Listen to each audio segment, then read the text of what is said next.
તો ગઈકાલે આપણે કાર્બોક્સિલિક એસિડની એસિડિક લાક્ષણિકતા એના વિશે વાત કરી રહ્યા હતા. કાર્બોક્સિલિક એસિડ છે એની સાથે કેટલાક સમૂહો જોડાય જેને આપણે EWG અને EDG એવું નામ આપીએ છીએ. એટલે કે ઇલેક્ટ્રોન ગ્રાહી અને ઇલેક્ટ્રોન દાતા સમૂહ જોડાય તો કાર્બોક્સિલિક એસિડની એસિડિક પ્રબળતામાં ફેરફાર થતો હોય છે. તો એની કેવી અસર થાય એટલે કે એસિડિક પ્રબળતામાં વધારો કયો સમૂહ જોડાય તો કયા ક્રમમાં વધારો થશે એના માટે ગઈકાલે આપણે એક ક્રમ વિશે વાત કરી હતી, બરાબર? એમાં આપણે આવું જોઈ ગયા હતા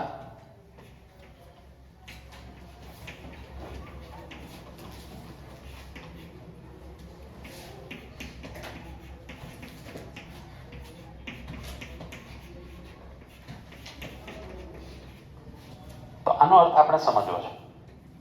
જો ફિનાઇલ સમૂહ જોડાયો હોય તો એસિડિક પ્રબળતા હશે, એના કરતા આઈ જોડાયેલો હશે તો એસિડિક પ્રબળતા વધારે હશે. આ ખ્યાલ આવે?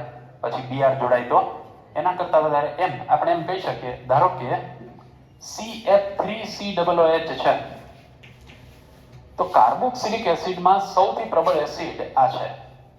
આનું નામ સિમ્પલ છે. ધારો કે CH3COOH હોય તો શું નામ આપીએ? 3 હાઇડ્રોજન હોય, CH3COOH, શું નામ એનું? Acetic acid. Acetic acid. તો આનું નામ ટ્રાઇફ્લોરો એસિટિક એસિડ. 3 હાઇડ્રોજનની જગ્યાએ 3 ફ્લોરિન છે. હા, CH3. એટલે આને શું કહેવાય? ટ્રાઇફ્લોરો એસિટિક એસિડ કહેવાય. યાદ રાખજો, કાર્બોક્સિલિક એસિડમાં આ સૌથી પ્રબળ એસિડ છે અને એના માટે આપણે ગઈકાલે જોઈ ગયા હતા કે એના માટે pKa એની વેલ્યુ 0.23 છે, બરાબર? હવે અહીંયા આ CF3 છે એના બદલે ધારો કે આમ જોડાયેલું હોય CCl3 COOH, આને ટ્રાઇક્લોરો એસિટિક એસિડ કહેવાય. તો એના માટે આ જે pKa છે એની વેલ્યુ કંઈક 2.78 જેવી, સોરી 0.78 જેવી છે. એટલે એનો અર્થ શું થયો? pKa ની વેલ્યુ જેમ વધે ને એમ એસિડિક પ્રબળતામાં શું થાય? ઘટાડો થતો જાય. તો આવી રીતે આની અંદર આવા જુદા જુદા સમૂહો જોડીને તમને એક સિક્વન્સ, એક ક્રમ આપેલો છે એસિડિક પ્રબળતા માટેનો. તો આ સૌથી પ્રબળ એસિડ અને એ પ્રમાણે પછી જેમ જેમ આગળ વધતા જઈએ તેમ તેમ એસિડિક પ્રબળતામાં શું જોવા મળે છે? ઘટાડો જોવા મળશે. CN જોડાય, NO2 જોડાય, આ બધા સમૂહો જોડાય છે ત્યારે એસિડિક પ્રબળતા છે એ પહેલાથી આમ આવીએ ને તો એસિડિક પ્રબળતામાં શું થશે? ઘટાડો થશે. આ વાત ક્લિયર છે? ઓકે. હવે ખૂબ અગત્યની ચર્ચા જે પરીક્ષામાં તમને પૂછી શકાય એ સમજી લઈએ.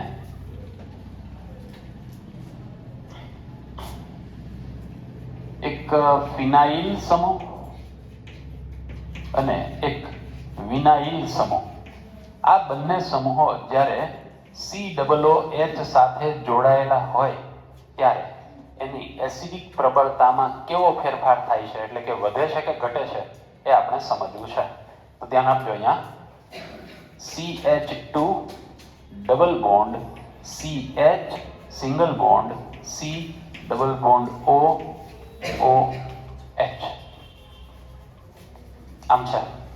એટલે અહીંયા કયો સમૂહ જોડાયેલો છે COOH સાથે?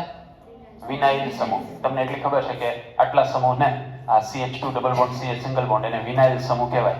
આ વિનાઇલ સમૂહ અહીંયા જોડાયેલો છે તો એસિડિક પ્રબળતા વધશે કે ઘટશે એ આપણે સમજવું છે. ઓકે. તમને એટલી ખબર પડવી જોઈએ કે આ COOH છે ને એમાં આ કાર્બોક્સિલેટ આયન H+ ગુમાવ્યા પછી કાર્બોક્સિલેટ આયન, આની સ્થિરતા વધે તો એસિડિક પ્રબળતા વધે. જો આની સ્થિરતા ઘટે તો એસિડિક પ્રબળતા ઘટે. આ વાત ક્લિયર છે? સારું. હવે જો અહીંયા આ પ્રમાણે સસ્પંદન થતું હોય છે. આ દ્વિબંધ છે ને એનો ઇલેક્ટ્રોન અહીંયા આવે છે, આ અહીંયા આવે છે. એટલે આનું આપણને બંધારણ આવું મળશે CH2 પ્લસ, પછી અહીંયા CH, દ્વિબંધ C, single bond O, OH.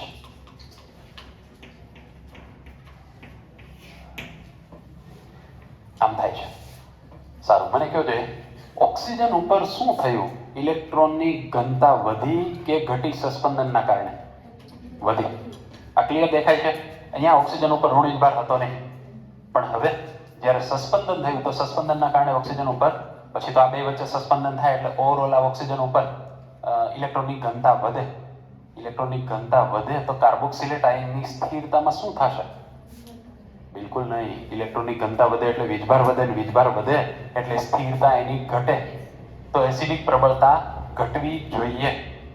પણ એવું જાણવા મળ્યું છે કે વિનાઇલ સમૂહ જ્યારે COOH સાથે જોડાય છે ત્યારે એસિડિક પ્રબળતા ઘટવાને બદલે વધે છે. શું થાય છે?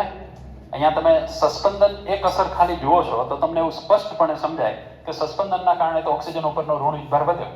વીજભાર વધે એટલે સ્થિરતા ઘટે. સ્થિરતા ઘટે એટલે એસિડિક પ્રબળતા ઘટે. તો વિનાઇલ સમૂહ જ્યારે COOH સાથે જોડાય ત્યારે એની એસિડિક પ્રબળતા ઘટવી જોઈએ. પ્રશ્ન એ આવે છે કે શું એવું થાય છે? એસિડિક પ્રબળતા ઘટે છે? નહીં. જાણવા એવું મળે કે એસિડિક પ્રબળતામાં વધારો થાય છે. તો પાછો એક પ્રશ્ન આવે, શું કારણ હોઈ શકે? એસિડિક પ્રબળતા કેમ વધતી હશે? એનું કારણ સમજીએ. આ કાર્બનમાં સંકરણ કયો?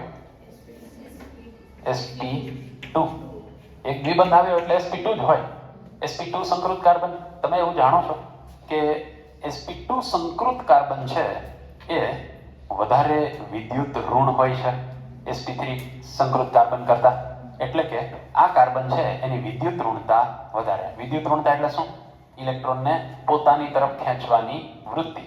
તો યાદ રાખજો, સસ્પેન્શનના કારણે ઇલેક્ટ્રોન જાય છે ઓક્સિજન તરફ.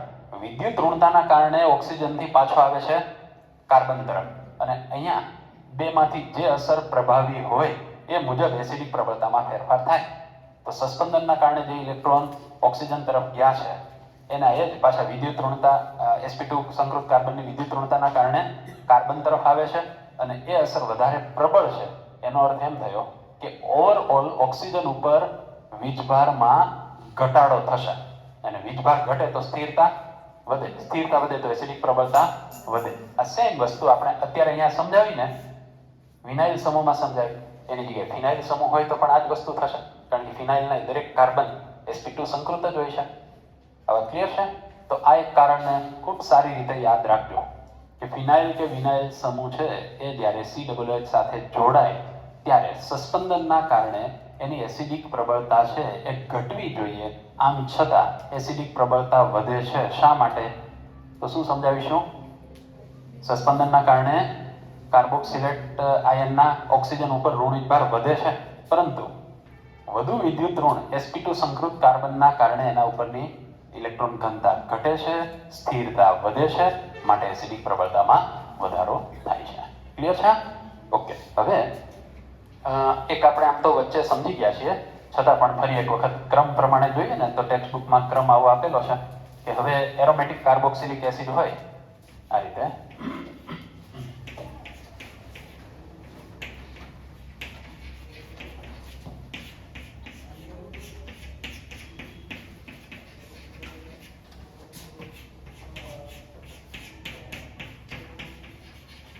એરોમેટિક કાર્બોક્સિલિક એસિડ છે બધા. આપણે શું કરવું છે? આની અંદર બે પ્રકારના સમૂહો જોડવા છે. એક ઇલેક્ટ્રોન દાતા સમૂહ અને બીજો ઇલેક્ટ્રોન આકર્ષક સમૂહ, ગ્રાહી અથવા આકર્ષક ગમે તે. તો આવા સમૂહ જોડીએ. દાખલા તરીકે હું અહીંયા જોડું છું OCH3. આ કયો છે? દાતા સમૂહ. કયો સમૂહ છે? દાતા સમૂહ છે. અહીંયા જોડી દઉં છું હું NO2 સમૂહ. એ કયો છે? ગ્રાહી સમૂહ છે. આપણે એ જોવાનું, આ દાતા છે એટલે ઇલેક્ટ્રોનની ઘનતા આ તરફ પસાર થશે અલ્ટિમેટલી અહીંયા, અને છેલ્લે એ ઓક્સિજન ઉપરના ઋણ વીજભારમાં વધારો કરશે. ઋણ વીજભાર વધે તો સ્થિરતા ઘટે, સ્થિરતા ઘટે તો એસિડિક પ્રબળતા ઘટે. એટલે એનો અર્થ એમ થયો કે આની એસિડિક પ્રબળતા બેન્ઝોઇક એસિડ કરતા ઘટી ગઈ હશે. શું કામ ઘટી ગઈ હશે? ઇલેક્ટ્રોન દાતા સમૂહની હાજરીના કારણે. હવે અહીંયા જે સમૂહ જોડેલો છે એ કયો છે? ઇલેક્ટ્રોન આકર્ષક સમૂહ. ઇલેક્ટ્રોન આકર્ષક સમૂહ અહીંથી ખેંચે છે, અલ્ટિમેટલી અહીંયાથી ખેંચાશે. એની અસર ઓક્સિજન ઉપરના ઋણ વીજભાર ઉપર આવશે. ઓક્સિજન ઉપરનો ઋણ વીજભાર ઘટશે, સ્થિરતા વધશે, એસિડિક પ્રબળતા પણ વધશે. હવે clear? Okay. Carboxylic acid RC double bond OOH. આની અંદર આપણે જે જુદી જુદી પ્રક્રિયાઓ જોવાના છીએ પૈકીની એક પ્રક્રિયા જોઈ. કઈ પ્રક્રિયા? OH બંધ તૂટે ત્યારે, અને ત્યારે એ એસિડિક લાક્ષણિકતા દર્શાવે છે એ આપણે જોઈ ગયા. હવે શું વાત કરવાની છે? કયો બંધ તૂટે એની વાત કરીશું. COH. બરાબર છે. અહીંયા CO એવું એટલા માટે નથી કીધું કે CO બંધ બે છે, અહીંયા નીચે છે ને I છે, એટલા માટે સ્પષ્ટતા કરી. COH બંધ તૂટે ત્યારે થતી કેટલીક પ્રક્રિયાઓ, તો અહીંયા તમને એની વિવિધ પ્રક્રિયાઓ આપેલી છે. આ બંધ તૂટે ને એટલે કે આખું આ બંધ તૂટે એટલે OH દૂર થશે અને એનું સ્થાન અન્ય પરમાણુ કે પરમાણુ સમૂહ લેશે. તો એવી જુદી જુદી પ્રક્રિયાઓ છે, એ પ્રક્રિયાઓ આપણે અહીંયા જોવાની છે. એમાંની પહેલી પ્રક્રિયા છે એ કઈ છે? એનહાઇડ્રાઇડનું બનવું, એટલે કે આ બંધ તૂટે ને તો એનહાઇડ્રાઇડ મળી શકે. એટલે પહેલી પ્રક્રિયા આપણે લઈએ છીએ એનહાઇડ્રાઇડનું બનવું. ઓકે, એનહાઇડ્રાઇડ કેમ બને? આપણે એવું જાણીએ છીએ કે આપણી પાસે જો કાર્બોક્સિલિક એસિડના બે અણુઓ હોય, આ બે અણુઓમાંથી શું દૂર કરવાનું રહે છે? પાણીને દૂર કરવું, એને જ એનહાઇડ્રેશન કહેવાય. બરાબર, નિર્જલીકરણ નામ જ એના ઉપરથી છે. તો એનહાઇડ્રાઇડ બનાવવો હોય તો હું કાર્બોક્સિલિક એસિડના બે અણુઓ લઉં. દાખલા તરીકે એસિટિક એસિડ છે,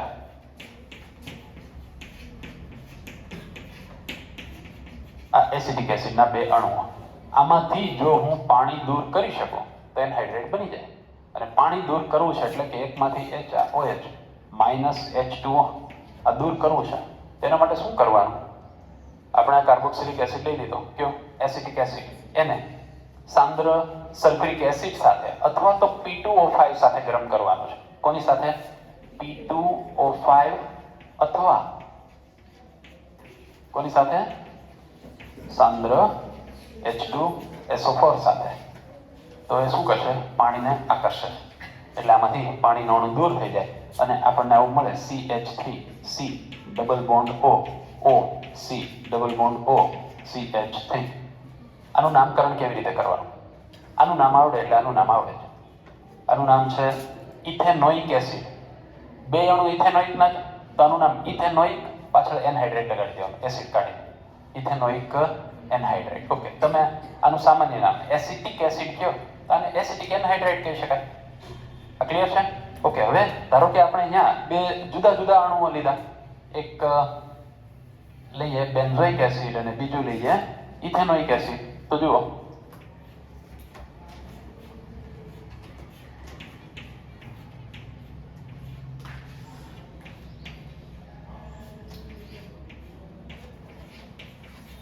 આ છે બેન્ઝોઇક એસિડ અને પ્લસ ઇથેનોઇક એસિડ.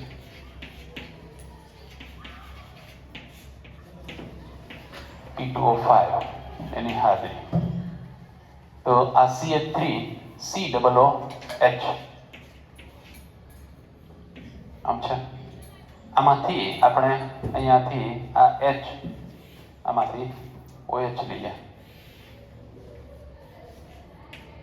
તો શું દૂર થઈ જશે? H2O. પાણીનો અણુ દૂર થઈ જાય. પાણીનો અણુ દૂર થઈ જાય, બાકીનું છે ને આપણે જોડી દઈએ.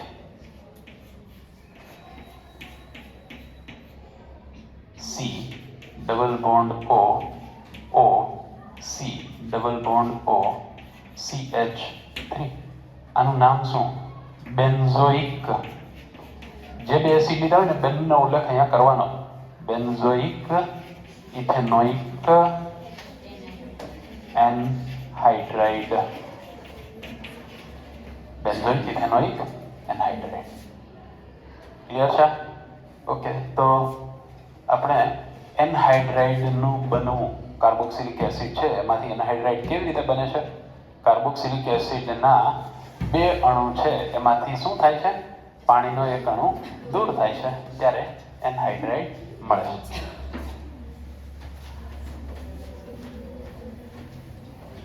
ઓકે, એનહાઇડ્રાઇડનું બનવું. ત્યારબાદ છે એસ્ટરનું બનવું અથવા તો એસ્ટરીકરણ.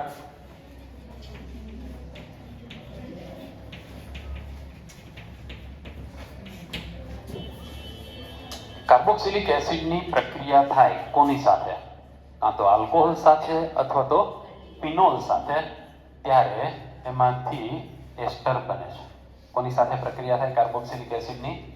આલ્કોહોલ અથવા તો ફિનોલ સાથે, ત્યારે એમાંથી એસ્ટર બને છે આ પ્રક્રિયા કોની હાજરીમાં થાય છે? ખનિજ એસિડની હાજરીમાં. ખનિજ એસિડ જેમ કે H2SO4 લઈ શકાય, HCl પણ લઈ શકાય, એની હાજરીમાં આ પ્રક્રિયા થાય ત્યારે એસ્ટર મળે છે. હવે અહીંયા તમને કેટલાક ઉદાહરણ આપ્યા છે. એમાં પહેલા એક સામાન્ય સમીકરણ લઈ લઈએ. આ છે RCOOH વત્તા R-OH. તો હાજરી કોની છે? ખનિજ એસિડની હાજરી. H+ લખી નાખું અહીંયા.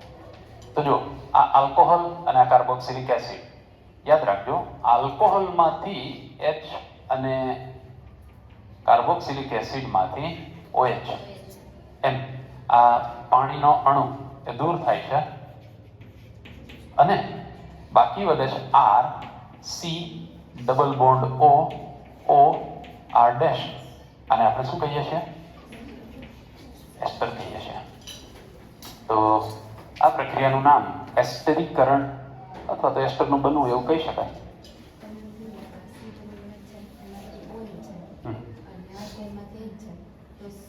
તો પછી આ જે કાર્બોક્સિલિક એસિડ કાર્બન છે એની આગળ બે ઓક્સિજન ક્યાંથી મળે? અહીંયા જો આટલો ભાગ છે એ હું લખું છું RC double bond O. Clear? આટલું ઓકે. અહીંયાથી આ ઓક્સિજન વધ્યો છે બરાબર, અને R'. ઓકે. બીજી એક વાત, તમને એમ થાય કે એસિડ છે તો ખરેખર તો એસિડ H+ આપવો જોઈએ ને, બરાબર, પણ મિકેનિઝમ જોઈએ ત્યારે ખ્યાલ આવે છે કે H+ ખરેખર અહીંયા આપે છે કોણ? આલ્કોહોલ. અને એના માટે છે ને એને લેબલ્ડ કરવામાં આવે, લેબલિંગ કરવામાં આવે છે.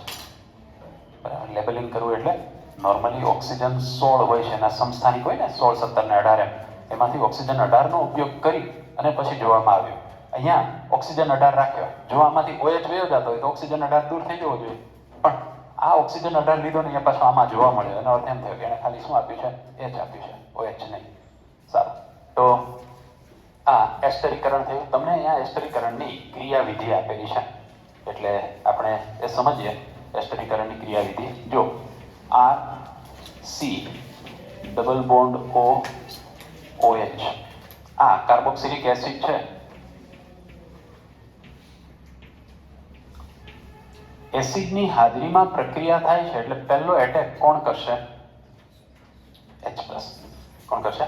H+ છે. તો આ H+ આને એસિડિક કરે છે એટલે કે આ ઓક્સિજન છે ને એ ઇલેક્ટ્રોન યુગ્મ આના ઉપર પસાર કરે ત્યારે શું થાય એ ધ્યાન આપજો.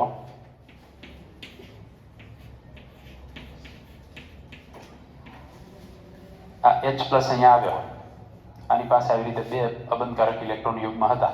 H+ અહીંયા આવ્યો પણ એની પાસે તો ઇલેક્ટ્રોન છે જ નહીં એટલે આને ભાગીદારીમાં મૂક્યા. આ બે ઇલેક્ટ્રોન હકીકતે હતા કોના? ઓક્સિજનના. હવે ભાગીદારીમાં મૂક્યા એટલે કોનો ગણાય? ઓક્સિજનનો ને એક હાઇડ્રોજનનો. તો અહીંયા હાઇડ્રોજનને એકનો ફાયદો થયો એટલે એના ઉપરનો જે ધન વીજભાર હતો એ દૂર થયો, પણ ઓક્સિજનને એક ઇલેક્ટ્રોનનો લોસ થયો એટલે એના ઉપર શું આવ્યું? ધન વીજભાર આવ્યો. આટલું ક્લિયર છે? બરાબર. હવે શું થાય છે કે અહીંયા જે દ્વિબંધ છે એ દ્વિબંધમાંનું ઇલેક્ટ્રોન યુગ્મ જાય છે ક્યાં? અહીંયા ઓક્સિજન ઉપર. અને હવે અહીંયા પ્રક્રિયામાં કોણ આવે છે? આલ્કોહોલ. કારણ કે પ્રક્રિયા તો આલ્કોહોલ અને કાર્બોક્સિલિક એસિડ વચ્ચે જ કરવાની છે. ઓકે, તો અહીંયા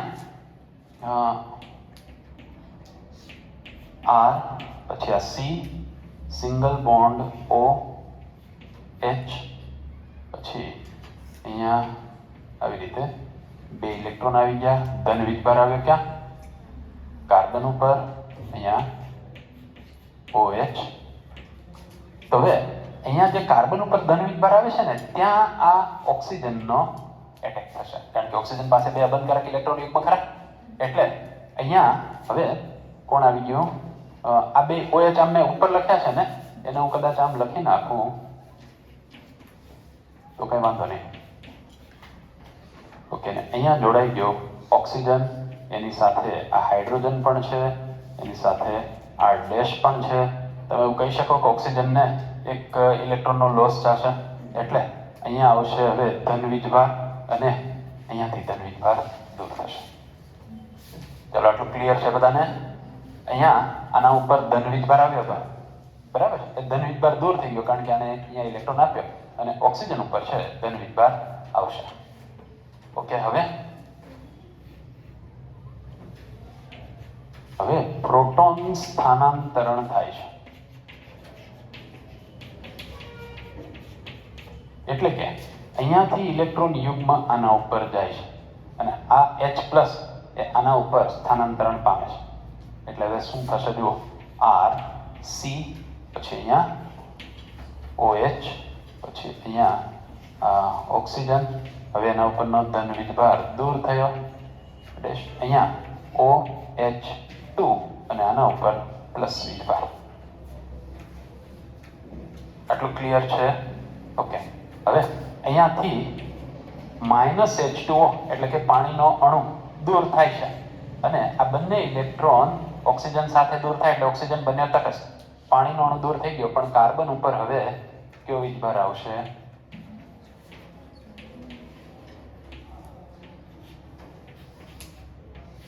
અહીંયા આવી ગયો ધન વીજભાર, અહીંયા OH. હવે તમે જોશો ને, તમને એક વસ્તુનો ખ્યાલ આવશે કે અહીંયા એસ્ટર કરતા એક પ્રોટોન વધારે છે. અહીંયા એસ્ટર હોય ને તો એસ્ટરમાં આમ હોય R C double bond O O R dash. જોજો, એના કરતા અહીં પ્રોટોન એક વધારે છે. એટલે હવે આ પ્રોટોન ગુમાવે છે. શું ગુમાવશે? અહીંથી પ્રોટોન ગુમાવશે. એટલે અહીંયા જો આ ઇલેક્ટ્રોન છે પાછા આવશે અહીંયા. એટલે R C double bond O. હવે અહીંથી વીજભાર, અહીંયા ધન વીજભાર છે એ દૂર થઈ જશે. ઓકે, અહીંથી પ્રોટોન જાય છે. હવે R C double bond O O R dash. આ તટસ્થ બન્યો. આ ક્લિયર છે? જો પ્રોટોન દૂર થાય ને એટલે આના ઉપર આવે ઋણ વીજભાર. તમને આ OH, અહીંયાથી પ્રોટોન વયો જાય, H+ વયો જાય. H+ જાય એટલે બે ઇલેક્ટ્રોન અહીંયા રહેશે એટલે આના ઉપર આવે ઋણ વીજભાર.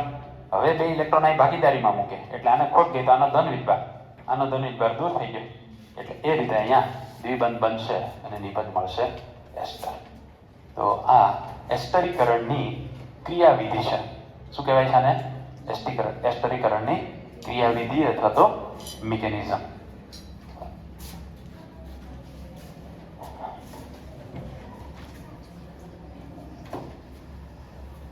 નેક્સ્ટ જોઈએ કાર્બોક્સિલિક એસિડની PCl3 PCl5 અથવા તો SOCl2 એની સાથેની પ્રક્રિયા.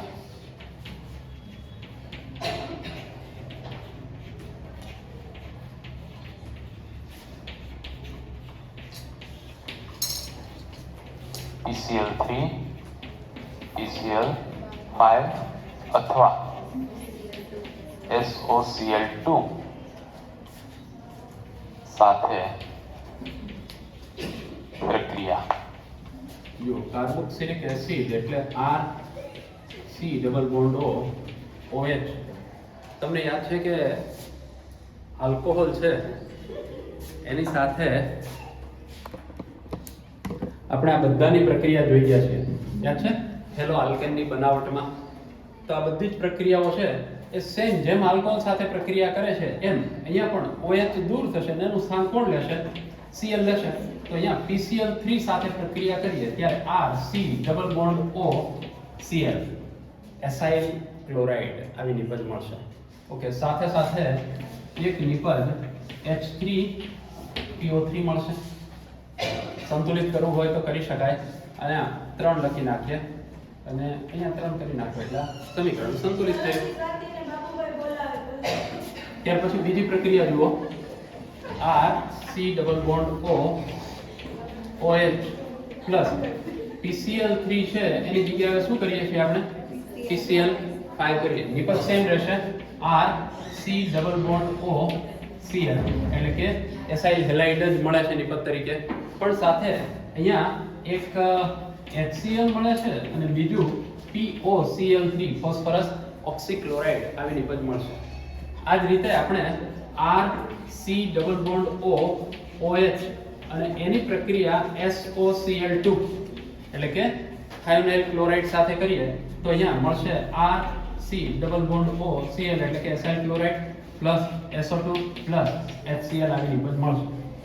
આ ત્રણેય પ્રક્રિયાઓ છે એમાંથી સામાન્ય રીતે આપણે આને વધારે પ્રેફરન્સ એટલે કે અગ્રિમતા આપીએ. એનું કારણ શું? નિપજ એસાઇલ હેલાઇડ મળે છે ને એની સાથે આ SO2 વાયુ છે અને HCl પણ વાયુ છે. તો વાયુ સ્વરૂપ હોવાથી એ બંને તો ઉડી જવાના. એટલે શુદ્ધિકરણની પ્રક્રિયા આપણા માટે સરળ બની જાય. એસાઇલ હેલાઇડ આપણને શુદ્ધ સ્વરૂપમાં મળશે. માટે આ પ્રક્રિયા છે ને અગ્રિમતા આપવામાં આવે છે. ક્લિયર છે? નેક્સ્ટ જોઈએ આપણે આ પ્રક્રિયા ખૂબ અગત્યની છે પરીક્ષાની દ્રષ્ટિએ. એમોનિયા સાથેની જે પ્રક્રિયા છે ને એ પ્રક્રિયા અગત્યની છે.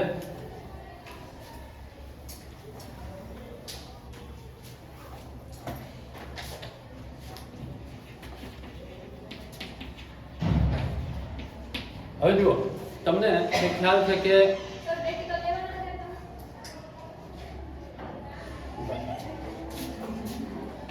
કાર્બોક્સિલિક એસિડની એમોનિયા સાથે પ્રક્રિયા જોઈએ આપણે.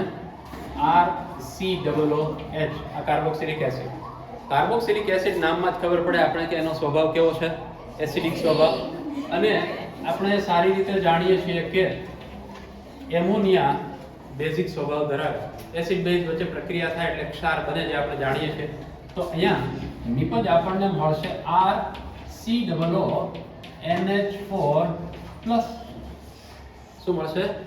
RCOONH4 પ્લસ એટલે કે અહીંયા આ RCOO માઈનસ NH4 પ્લસ. આ મળી ગયું એમોનિયમ કાર્બોક્સિલેટ. શું મળ્યું આપણને? ક્ષાર મળ્યો, એમોનિયમ કાર્બોક્સિલેટ. હવે આ એમોનિયમ કાર્બોક્સિલેટ છે એને ગરમ કરવામાં આવે તો એમાંથી પાણીનો અણુ દૂર થાય છે. પાણીનો અણુ દૂર થાય એટલે એમાંથી નિપજ મળે RC double bond O NH2. તમે જો આમાંથી બે હાઇડ્રોજનને દૂર કરી દો, એક ઓક્સિજનને દૂર કરી દો, તો નિપજ શું મળે? એમાઇડ મળે. એટલે કે કાર્બોક્સિલિક એસિડની એમોનિયા સાથે પ્રક્રિયા થાય તો એમાંથી પહેલા શું મળે છે? Ammonium carboxylate.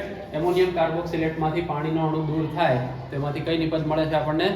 એમાઇડ નિપજ મળે.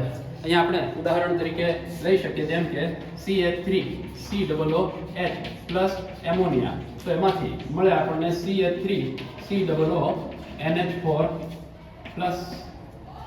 આ થઈ ગયું એમોનિયમ એસિટેટ. આને શું કહેવાય? Ammonium ethanoate. એમોનિયમ એસિટેટ પણ કહેવાય, એમોનિયમ ઇથેનોએટ પણ કહેવાય. આને આપણે ગરમ કરીએ તો એમાંથી પાણીનો અણુ દૂર થઈ જાય તો મળે CH3CONH2. એને ઇથેનેમાઇડ કહેવાય અથવા તો એસિટેમાઇડ તરીકે આપણે ઓળખી શકીએ. તો એમોનિયા સાથે પ્રક્રિયા કરવાથી કાર્બોક્સિલિક એસિડમાંથી આપણને એમાઇડ મળે છે. હવે ક્લિયર છે?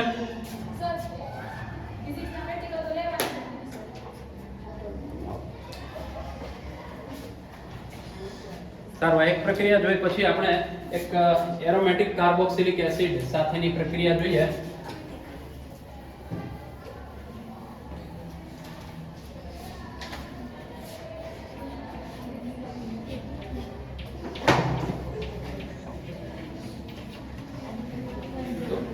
આ છે બેન્ઝોઇક એસિડ, જેને આપણે બેન્ઝીન કાર્બોક્સિલિક એસિડ એવું પણ કહીએ છીએ. તો બેન્ઝોઇક એસિડ છે એની પ્રક્રિયા એમોનિયા સાથે કરવામાં આવે ત્યારે આમાંથી આપણને નિપજ મળે છે COO NH4 પ્લસ. એટલે કે એમોનિયમ બેન્ઝોએટ.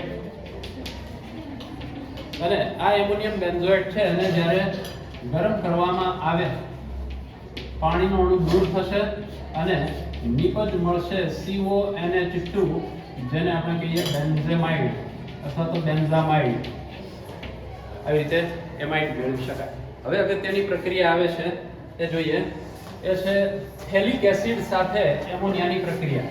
થેલિક એસિડનું સૂત્ર આપણે જોઈ ગયા છીએ. આ બેન્ઝીન રિંગ એની સાથે COOH બંને ઓર્થો સ્થાનમાં હોય તો એને થેલિક એસિડ કહેવાય. તો આ છે થેલિક એસિડ.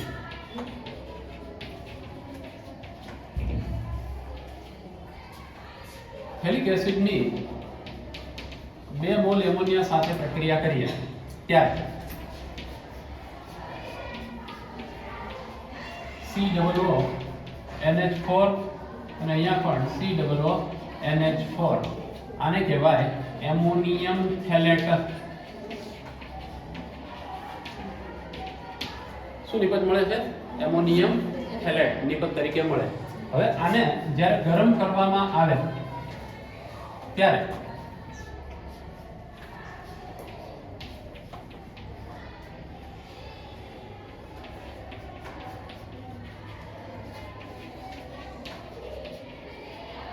આવું મળે છે. આને કહેવાય થેલેમાઇડ. શું કહેવાય? થેલેમાઇડ. હવે જ્યારે ઊંચા તાપમાને ગરમ કરવામાં આવે, ઊંચા તાપમાને ગરમ કરવામાં આવે ત્યારે આમાંથી એક એમોનિયાનો અણુ દૂર થાય છે. કોનો અણુ દૂર થશે? એમોનિયાનો. હું આને આમ લખી શકું. જો આ CONH2 છે તો C double bond O NH2. આને આમ લખી શકાય C double bond O NH2. હવે એમોનિયાનો અણુ દૂર થાય એટલે આ કાર્બન છે ને એના ઉપરથી NH2 બની જાય. બરાબર. અને અહીંયા આ નાઇટ્રોજન ઉપરથી શું જશે? હાઇડ્રોજન જશે. એટલે બાકી જે રહેશે એ આ રીતે C ડબલ બોન્ડ O. નીચે C ડબલ બોન્ડ O તો એમને એમ જ છે. હવે અહીંયા કાર્બનની એક સંયોજકતા ખાલી પડી છે. અહીંયા નાઇટ્રોજન હજી જોડાયેલો છે. એની સાથે 2 હાઇડ્રોજન હતા, એક હાઇડ્રોજન રહ્યો તો નાઇટ્રોજનની ખાલી સંયોજકતા કાર્બન સાથે જોડાઈ જાય. આ જે બને છે આને કહેવાય થેલિમાઇડ. આ થેલેમાઇડ અને આ છે થેલિમાઇડ. આ ક્લિયર છે? તો એમોનિયા સાથેની પ્રક્રિયાથી આપણને આવી નિપજ મળે છે. હવે જો આપણે કાર્બોક્સિલિક એસિડની અંદર થતી જુદી જુદી પ્રક્રિયાઓમાં સૌથી પહેલા આપણે OH બંધ તૂટતો હોય ત્યારે જે પ્રક્રિયા થાય એ જોઈ ગયા. પછી CO બંધ તૂટતો હોય ત્યારે કઈ કઈ પ્રક્રિયાઓ થાય છે એની વાત કરી. હવે આપણે શું કરવાનું છે? આખો જે આ COOH સમૂહ છે એની અંદર થતી પ્રક્રિયાઓ જોઈશું ને છેલ્લે પછી R માં થતી પ્રક્રિયાઓ એના વિશે વાત કરવાની. તો પહેલા આખા COOH માં થતી પ્રક્રિયાઓ છે ને એમાં એક પ્રક્રિયા આવે છે રિડક્શન. કોનું? કાર્બોક્સિલિક એસિડનું. અને બીજી પ્રક્રિયા છે એ છે ડીકાર્બોક્સિલેશન. ડીકાર્બોક્સિલેશન એટલે શું? કાર્બન ડાયોક્સાઇડના અણુનું દૂર થવું. તો પહેલા આપણે લઈ લઈએ કાર્બોક્સિલિક એસિડનું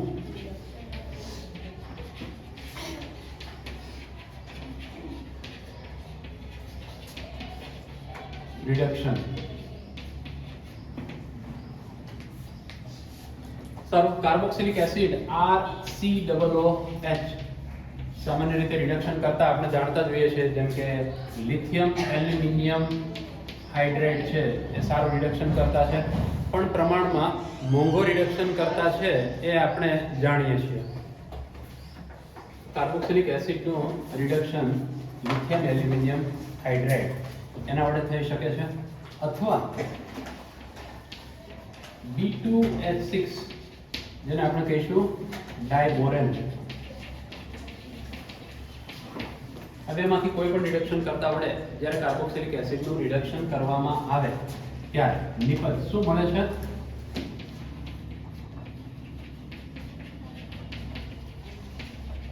આલ્કોહોલ નિપજ તરીકે મળે છે, જેની અંદર કાર્બનની સંખ્યા જેટલી કાર્બોક્સિલિક એસિડમાં એટલી જ કાર્બન સંખ્યા આલ્કોહોલમાં છે. એક વસ્તુ યાદ રાખજો કે આ લિથિયમ એલ્યુમિનિયમ હાઇડ્રેટ વડે કાર્બોક્સિલિક એસિડનું રિડક્શન થાય છે, પણ NaBH4 સોડિયમ બોરોહાઇડ્રેટ વડે કાર્બોક્સિલિક એસિડનું રિડક્શન થઈ શકતું નથી. સામે પાછું આ ડાયબોરેન છે ને એ કાર્બોક્સિલિક એસિડનું રિડક્શન કરી શકે, પણ કોનું રિડક્શન નથી કરી શકતા? નાઇટ્રો સંયોજનો છે જેમાં NO2 સમૂહ ક્રિયાશીલ સમૂહ તરીકે હોય, પછી હેલો સમૂહ છે, પછી એસ્ટર સમૂહ છે. તો આ 3 છે એમાંથી કોઈનું રિડક્શન ડાયબોરેન વડે થતું નથી. એટલે ડાયબોરેન છે એ કાર્બોક્સિલિક એસિડના રિડક્શન કરતા તરીકે ઉપયોગમાં લઈ શકાય. પ્રક્રિયા જોઈએ જે RCOOH એના COOH સમૂહમાં થતી પ્રક્રિયા છે એ છે ડીકાર્બોક્સિલેશન. ડીકાર્બોક્સિલેશન એનો અર્થ આપણે સમજવાનો છે કે કાર્બન ડાયોક્સાઇડનો અણુ છે એ દૂર થાય છે. શું દૂર થાય છે? કાર્બન ડાયોક્સાઇડનો અણુ દૂર કરવો કાર્બોક્સિલિક એસિડમાંથી એને કહેવાય ડીકાર્બોક્સિલેશન. હવે તમે વિચાર કરો, અહીંયા મારી પાસે આ કાર્બોક્સિલિક એસિડ છે, આમ RCOOH, એમાંથી હું કાર્બન ડાયોક્સાઇડને હટાવી દઉં, વધે શું? RH. R એટલે શું? આલ્કાઇલ સમૂહ. H જોડાઈ જાય એની અંદર તો શું બની જાય? આલ્કેન બની જાય. તો આવી રીતે આપણે કાર્બોક્સિલિક એસિડનું ડીકાર્બોક્સિલેશન કરીએ ત્યારે આપણને નિપજ શું મળશે? આલ્કેન એવી નિપજ મળી શકે. સારું, ડીકાર્બોક્સિલેશન માટેની બે પદ્ધતિ છે. એમાંની એક પદ્ધતિ છે સોડા લાઇમ સાથે ગરમ કરવું. હવે પહેલા સમજી લો સોડા લાઇમ શું છે. સોડા એટલે કોસ્ટિક સોડા. કયો છે? Caustic soda. અને લાઇમ એટલે ક્વિક લાઇમ છે. શું છે? ક્વિક લાઇમ. એટલે કોસ્ટિક સોડા એટલે સોડિયમ હાઇડ્રોક્સાઇડ. શું થાય? Sodium hydroxide. અને ક્વિક લાઇમ એટલે CO, કેલ્શિયમ ઓક્સાઇડ, જેને આપણે કળી ચૂનો એવું કહીએ છીએ. તો આ બંનેનું મિશ્રણ એને કહેવાય સોડા લાઇમ, જેની અંદર ખાસ યાદ રાખજો આની માત્રા આવી હોય છે. NaOH જેમ CaO કરીએ ને તો NaOH છે CaO કરતા કેટલો? 3 ગણો હશે. આને કહેવાય સોડા લાઇમ. એક વસ્તુ એ પણ યાદ રાખજો, અહીંયા તમારી પાસે ઘન NaOH હોવો જોઈએ, ઘન CaO હોવો જોઈએ. બંનેને પીગાળીને મિશ્ર કરતા આપણને સોડા લાઇમ મળે છે. શું કરવાનું છે?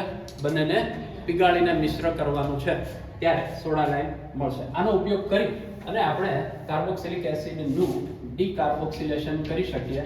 તો જુઓ, RCOOH છે એટલે એની પ્રક્રિયા NaOH CaO સાથે થાય. તો પહેલા તો કાર્બોક્સિલિક એસિડ એની સાથે NaOH ની જ પ્રક્રિયા થશે એટલે આપણને મળશે RCOON. શું મળશે? સોડિયમ ક્ષાર કાર્બોક્સિલિક એસિડનો. તમારે પ્રક્રિયામાં આ સ્ટેપ ન લખવું હોય તો તમે આને છોડી શકો. ડાયરેક્ટ તમારી પ્રક્રિયા આમ જ શરૂ કરવાની, RCOONA અને ત્યાં લઈ લો સોડા લાઇમ NaOH CaO આની સાથે ગરમ કરીએ. સોડા લાઇમ સાથે ગરમ કરવામાં આવે ત્યારે નિપજ તો આપણને ખબર જ છે શું મળવાની છે?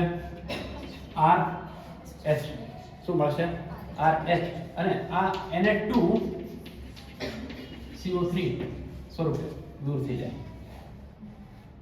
તો યાદ રાખજો કે અહીંયા કાર્બોક્સિલિક એસિડમાંથી આપણને આલ્કેન હાઇડ્રોકાર્બન મળ્યું. શું મળ્યું? Alkane hydrocarbon. દાખલા તરીકે મારી પાસે આમ છે CH3COONH એટલે કે સોડિયમ એસિટેટ છે. એની પ્રક્રિયા સોડા લાઇમ સાથે આપણે કરીએ. CaO નો રોલ ઉદ્દીપક તરીકેનો છે. તો અહીંયા ગરમ કરવામાં આવે ત્યારે નિપજ શું મળશે? CH3 છે એમાંથી CH4 મળશે અને પ્લસ Na2CO3. એક વસ્તુ તમે સમજી શકો, પ્રક્રિયાનું નામ ડીકાર્બોક્સિલેશન એવું શું કામે આપ્યું આપણે? આ જે મૂળ પદાર્થ છે એમાંથી તમે CO2 બાદ કરો છો. CO2 બાદ કરો છો તો પછી એમાં એક કાર્બન નો વયો. કાર્બન વયો એનો અર્થ એવો થયો કે તમને મૂળ તમારી પાસે જે કાર્બોક્સિલિક એસિડ છે એની અંદર જેટલા કાર્બન છે એના કરતા એક ઓછી કાર્બન સંખ્યા ધરાવતો આલ્કેન મળશે. કેવો આલ્કેન મળશે? એક ઓછી કાર્બન સંખ્યા ધરાવતો. અને એક કાર્બન સંખ્યા ઓછી થાય છે કોના લીધે? કાર્બન ડાયોક્સાઇડ દૂર થાય છે એના લીધે. આવા ક્લિયર છે? તો આ થઈ ગયું ડીકાર્બોક્સિલેશન કાર્બોક્સિલિક એસિડનું. ઓકે, બીજી અને અગત્યની પદ્ધતિ જે તમે 11મા ધોરણમાં ભણી ગયા છો, કોલ્બે વિદ્યુત વિભાજન. કોલ્બે વિદ્યુત વિભાજન. જો આપણી પાસે કાર્બોક્સિલિક એસિડના આલ્કલિક ક્ષાર હોય, આલ્કલિક ક્ષાર એટલે સોડિયમ કે પોટેશિયમ આમ હોય, RCOONA હોય, એને લઈને એની જગ્યાએ પોટેશિયમ હોય, તો એનું પહેલા જલીય દ્રાવણ બનાવીશું. શું કરીશું? જલીય દ્રાવણ બનાવીએ.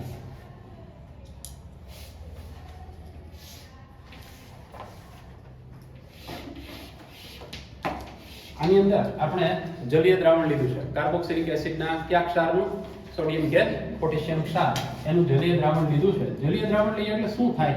જો આમ હોય મારી પાસે RCOO માઇનસ Na પ્લસ, તો એમાંથી RCOO માઇનસ અને Na પ્લસ આ છૂટું પડે. પાણી તો છે જ એટલે સાથે સાથે H પ્લસ અને OH માઇનસ આયનો પણ હશે. હવે ક્લિયર છે? ઓકે.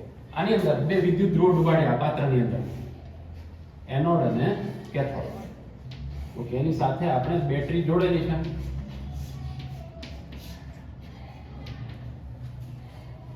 સારું, આ છે ધન ધ્રુવ, કેમ કે બેટરીનો ધન છેડો ત્યાં જોડેલો છે, અને આપણે એનોડ કહીશું. યાદ રાખજો, વિદ્યુત વિભાજન કોષમાં ધન ધ્રુવ જેની સાથે જોડેલો હોય એને જ એનોડ કહેવાય, અને ઋણ ધ્રુવ જેની સાથે જોડેલો હોય બેટરીનો એને શું કહેવાય? કેથોડ કહેવાય.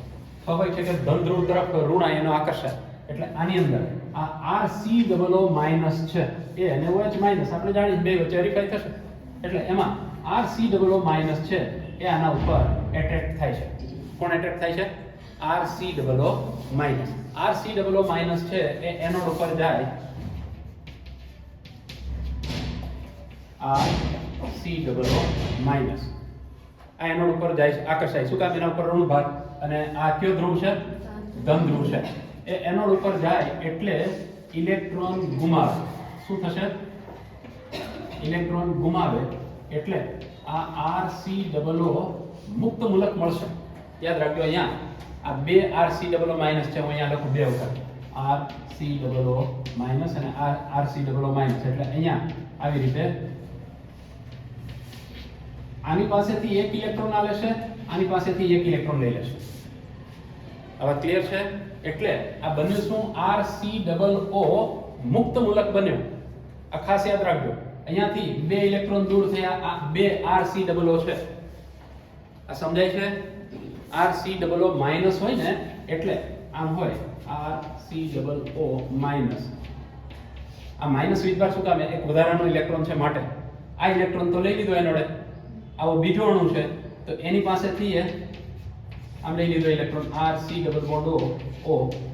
હવે આના બેમાંથી એક ઉપર ઋણ વીજભાર રહ્યો નહીં, એ મેં લખ્યો છે RCOO મુક્ત મૂલક. અને શું કહેવાય? મુક્ત મૂલક. આટલું ક્લિયર છે? આવું બને પછી એનું વિઘટન થાય. કોનું? આ મુક્ત મૂલકનું. RCOO આ મુક્ત મૂલક છે. આનું વિઘટન થાય એટલે જો અહીં બરાબર સમજજો, આ બંધ છે એનું સમવિભાજન થશે. સમવિભાજન થાય એટલે એક ઇલેક્ટ્રોન અહીંયા અને એક ઇલેક્ટ્રોન અહીંયા. તો તમને આ ખ્યાલ આવે છે કે આટલું શું બની જાય? અહીંયા ને અહીંયા બે ભાગીદારી કરી એટલે શું બની જાય? CO2, carbon dioxide. આવા કાર્બન ડાયોક્સાઇડના બે અણુઓ દૂર થઈ જાય, વધ્યું શું? R મુક્ત મૂલક વધ્યું. આમાંથી બે અણુઓ છે એટલે બેમાંથી R મુક્ત મૂલક જોડાઈ જાય, બને શું? R. બે આલ્કાઇલ સમૂહ જોડાઈ ગયા. હવે અગત્યની વાત સમજો કે આપણે અહીંયા લીધું હતું RCOOK, આ ક્ષાર લીધો હતો. આની અંદર R એક છે, બરાબર? R એ શું છે? આલ્કાઇલ સમૂહ. તો જ્યારે તમે કોલબે વિદ્યુત વિભાજન કરો ને ત્યારે તમને જે નિપજ મળે ને એ નિપજની અંદર કાર્બન સંખ્યા કેટલી હશે? તો આપણે જે કાર્બોક્સિલિક એસિડનો સોડિયમ કે પોટેશિયમ ક્ષાર લીધો ને એમાંના આલ્કાઇલ સમૂહમાં જેટલા કાર્બન હોય ને એના કરતા ડબલ કાર્બન સંખ્યા ધરાવતો આપણને આલ્કેન મળશે. જો અહીંયા એક R હતો, જે નિપજ મળી એમાં કેટલા થઈ ગયા? બે R થઈ ગયા. આ R તરીકે મિથાઇલ હોય ને તો નિપજ ઇથેન મળે. અહીંયા ધારો કે ઇથાઇલ સમૂહ હોય ને તો નિપજ બ્યુટેન મળે, પ્રોપેન નહીં મળે. ડબલ કાર્બન સંખ્યા એટલે 4 કાર્બન સંખ્યા થઈ જાય તો શું મળશે? બ્યુટેન મળશે. આવા ક્લિયર છે? તો આને કહેવામાં આવે છે કોલબે વિદ્યુત વિભાજન પદ્ધતિ. પછી આમાં અહીંયા આ H+ જઈને કેથોડ ઉપર H2 ઉત્પન્ન કરે છે. કેથોડ ઉપર પ્રક્રિયા આપણે આમ લખી શકીએ, 2H+ + 2 ઇલેક્ટ્રોન give H2. તો કેથોડ ઉપર શું ઉત્પન્ન થશે? ડાયહાઇડ્રોજન ઉત્પન્ન થશે અને એનોડ ઉપર આપણને આલ્કેન મળશે. એ આલ્કેનમાં કાર્બન સંખ્યા કેટલી હશે? લીધેલા કાર્બોક્સિલિક એસિડના સોડિયમ કે પોટેશિયમ ક્ષારમાં જે આલ્કાઇલ સમૂહ છે એના કરતા ડબલ કાર્બન સંખ્યા ધરાવતો આલ્કેન મળશે. ક્લિયર છે? ઓકે.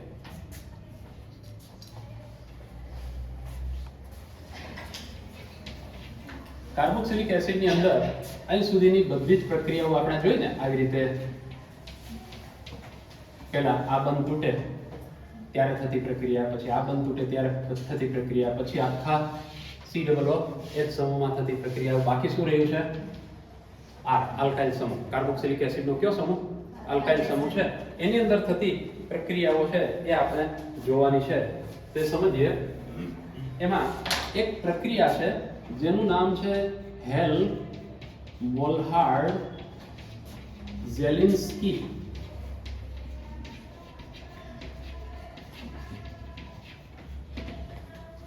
હેલ-વોલ્હાર્ડ-ઝેલિન્સ્કી પ્રક્રિયા. યાદ રાખજો, આ પ્રક્રિયા કેવો કાર્બોક્સિલિક એસિડ આપશે?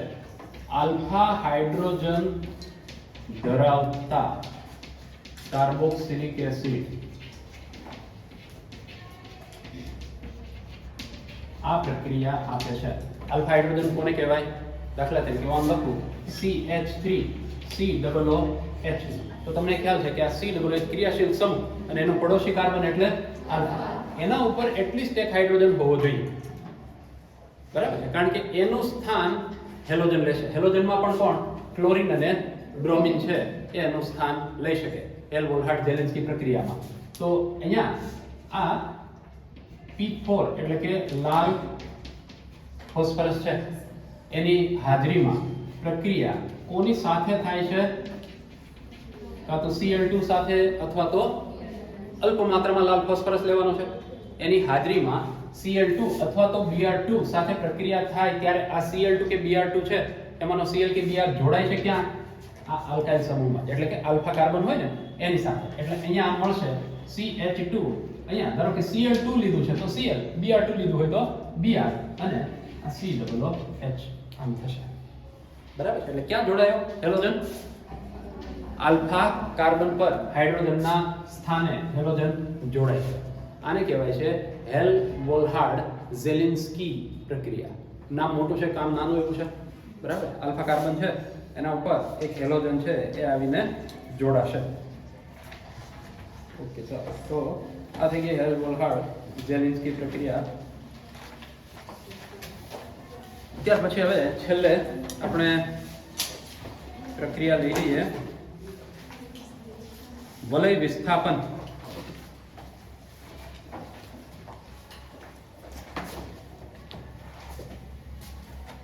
એટલે વાત આવે છે હવે એરોમેટિક કાર્બોક્સિલિક એસિડની.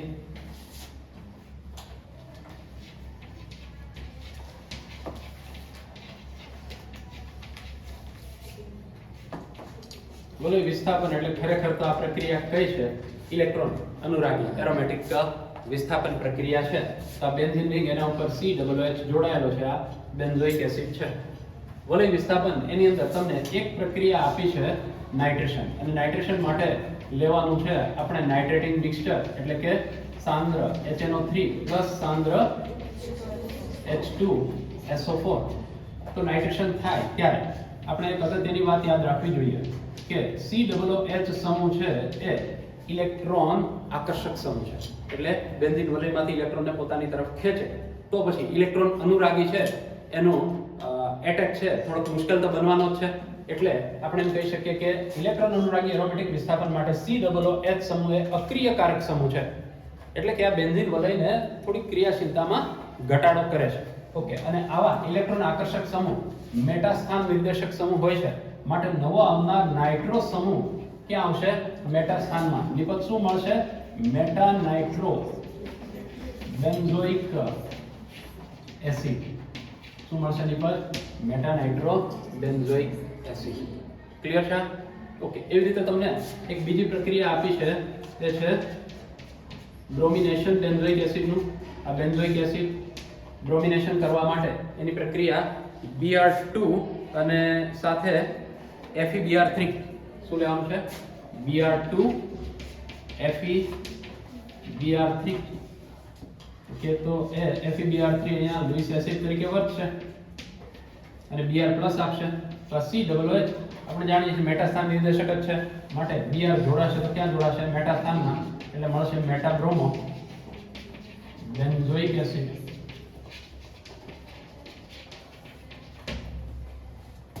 ઓકે, તો આપણે કાર્બોક્સિલિક એસિડમાં જેટલી પણ પ્રક્રિયાઓ છે એ બધી જ પ્રક્રિયાઓ જોઈ. એની અંદર સૌથી અગત્યની પ્રક્રિયા હોય તો એક કઈ છે? એસિડિકતા વાળી. તેમાંથી પ્રશ્નો ઘણા બધા પૂછી શકાય. પછી એક બીજી અગત્યની પ્રક્રિયા બે નેમ રિએક્શન, નામ જેમાં આવતા હોય એવી પ્રક્રિયાઓ ખાસ કરવી. એક કોલબે વિદ્યુત વિભાજન આપણે જોયું, રિડક્શન, બરાબર છે.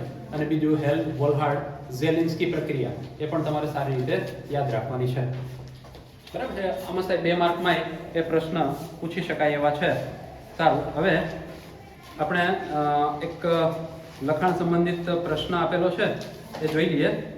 અહીંયા તમને કેટલાક કાર્બોક્સિલિક એસિડની જોડીઓ આપેલી છે. આ જોડીઓ છે ને એમાંથી કયો એસિડ વધુ પ્રબળ એસિડ હશે એવું આપણે જોવાનું છે. તો લખાણ સંબંધિત પ્રશ્ન 12.8 જોઈએ.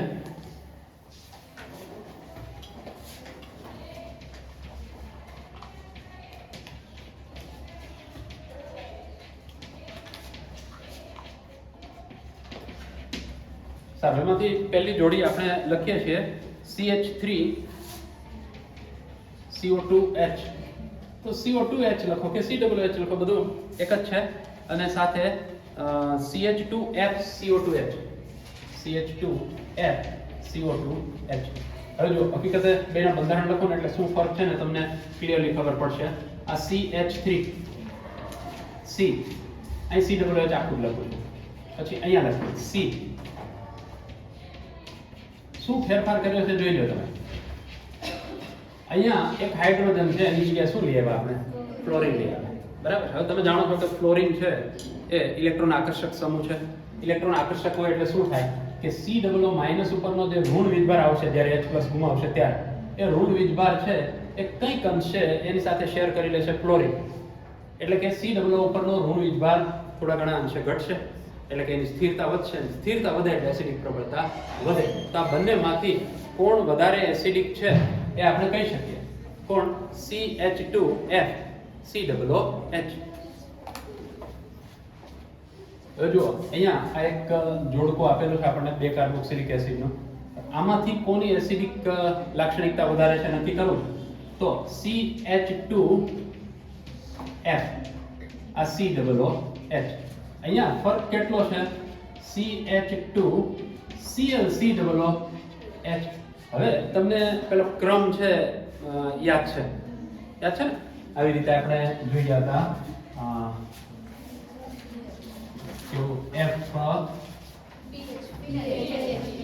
PHI પછી Br Cl F Cn NO2 અને Cl3.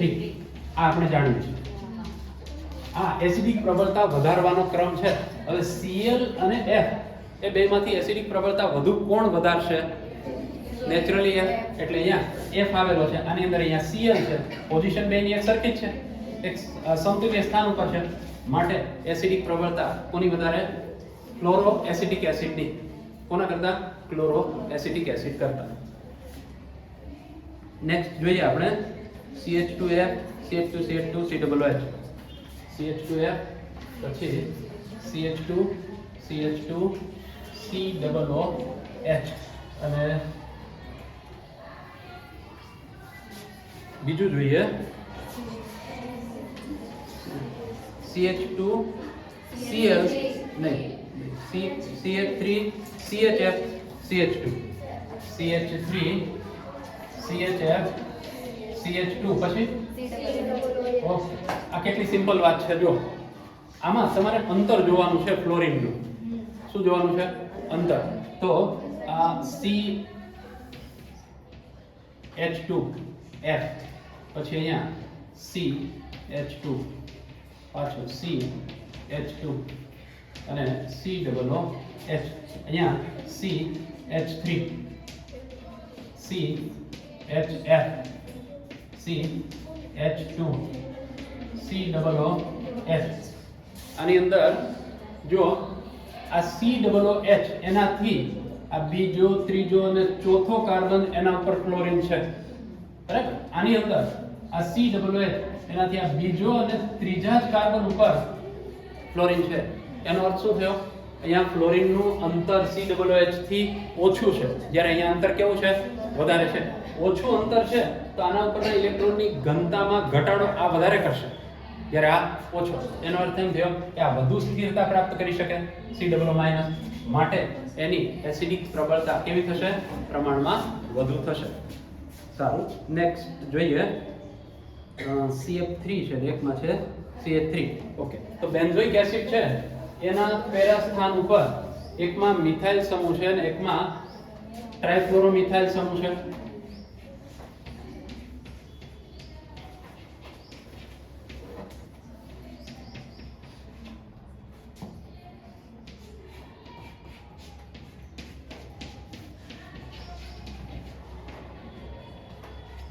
આમ છે. આ તો બહુ સ્પષ્ટપણે સમજી શકાય એવી વસ્તુ છે.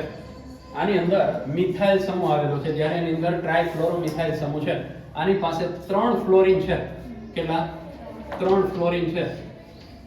અને આપણે જાણીએ છીએ કે એ ઇલેક્ટ્રોન આકર્ષક છે અને ત્રણેયની ઇલેક્ટ્રોન આકર્ષક અસર અહીં સુધી પહોંચવાની, એટલે કે COO- છે એના ઋણ વીજભારને ઘટાડશે, એટલે આની સ્થિરતા વધશે, માટે આની એસિડિક પ્રબળતા વધુ.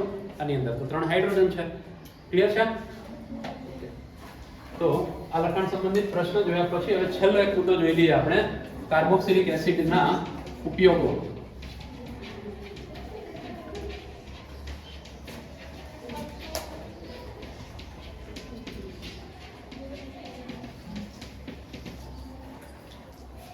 ચાલો, તો હવે કાર્બોક્સિલિક એસિડના ઉપયોગોમાં સૌથી પહેલા આપણે મિથેનોઇક એસિડ લઈએ. મિથેનોઇક એસિડ એટલે HCOOH, જેને આપણે ફોર્મિક એસિડ પણ કહીએ છીએ.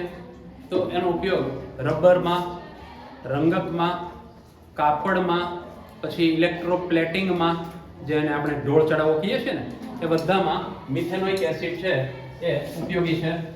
રંગ, કાપડ, રબર અને ઇલેક્ટ્રોપ્લેટિંગ, આ બધામાં એનો ઉપયોગ થાય છે. બીજો સભ્ય લઈએ એનો CH3COOH એસિટિક એસિડ. આપણે જાણીએ છીએ એમાંથી શું બને? વિનેગર. વિનેગર બનાવવામાં એનો ઉપયોગ કરી શકાય. આ સિવાય એસિટિક એસિડનો અન્ય ઉપયોગ આપે છે તમને દ્રાવક તરીકે. શેમાં ઉપયોગમાં આવે છે? દ્રાવકમાં. Acetic acid. ત્યારબાદ વાત કરીએ આપણે COOH, CH2 4 times COOH. શું નામ છે આનું? હેક્ઝેન ડાયોઇક એસિડ અથવા તો એડિપિક એસિડ. તો આનો ઉપયોગ નાયલોન 66 નામના પોલિમર બનાવવામાં થાય છે. નાયલોન 66 પોલિમર આપણે બનાવવું હોય તો આમાંથી બનાવી શકીએ. આ સિવાય બેન્ઝોઇક એસિડ માટેની વાત કરીએ તો અત્તર બનાવવામાં ઉપયોગમાં લેવાય છે. જોજે, બેન્ઝોઇક એસિડ એક ઉપયોગ શું છે? અત્તર બનાવવામાં. પછી આનો એક ક્ષાર છે જેનું નામ છે સોડિયમ બેન્ઝોએટ. સોડિયમ બેન્ઝોએટ એક સારો પ્રિઝર્વેટિવ છે અને ખાસ કરીને ટોમેટો સોસ છે ને, એને આખું વર્ષ સાચવી રાખવું હોય તો એની અંદર તમે સોડિયમ બેન્ઝોએટ થોડું ઉમેરી દો તો એને ફૂગની અસર થતી નથી અને બગડતું નથી. તો આ જુદા જુદા કાર્બોક્સિલિક એસિડના ઉપયોગો થયા.